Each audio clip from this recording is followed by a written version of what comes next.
దళితులు గిరిజనులు బలహీన వర్గాలు మైనారిటీలు నిర్ణయించుకోండి.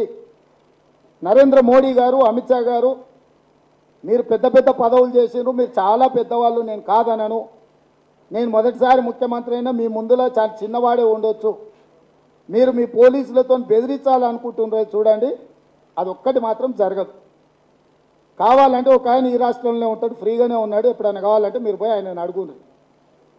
ఇట్లా పోలీసు కేసులతోని చెర్లపల్లి చెంచల్గూడ జైళ్లతోని భయపట్టించుకొని రాజకీయం చేయాలనుకుంటే తెలంగాణ రాష్ట్రంలో జరిగిన పరిణామాలు మేము చేసిన పోరాటం ఏందో మీకు తెలుస్తుంది. ఎందుకంటే చీకట్లు ఎట్లాగో మీతోనే మాట్లాడుతుంటాడు కాబట్టి ఒకసారి ఆయనను అడగండి. దయచేసి ఇలాంటి ప్రయత్నాలు మానుకోండి. మీరు చాలా పెద్దవాళ్ళు, మీరు మీ సిద్ధాంతాన్ని చెప్పుకోండి. మేము చెప్తున్నాం మీ సిద్ధాంతము మీ విధానాన్ని మేము చెప్తున్నాము, ఆధారాలు బయట పెట్టినాము.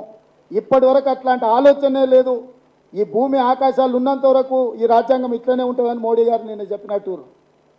మరి మీ అభిమాన నాయకుడు అటల్ బిహారీ వాజ్పేయి గారు ప్రధానమంత్రిగా తీసుకున్న నిర్ణయాలు ఈరోజు గెజిట్ నోటిఫికేషన్స్ను జస్టిస్ వెంకటాచలయ కమిషన్ వివరాలను ఈరోజు ప్రపంచాన్ని ముందు నేను చర్చకు పెడుతున్నా. దీని మీద పూర్తి స్థాయిలో మీడియా వాళ్ళు కూడా చర్చకు తీసుకోవాలి. ఇది దేశం యొక్క ప్రజా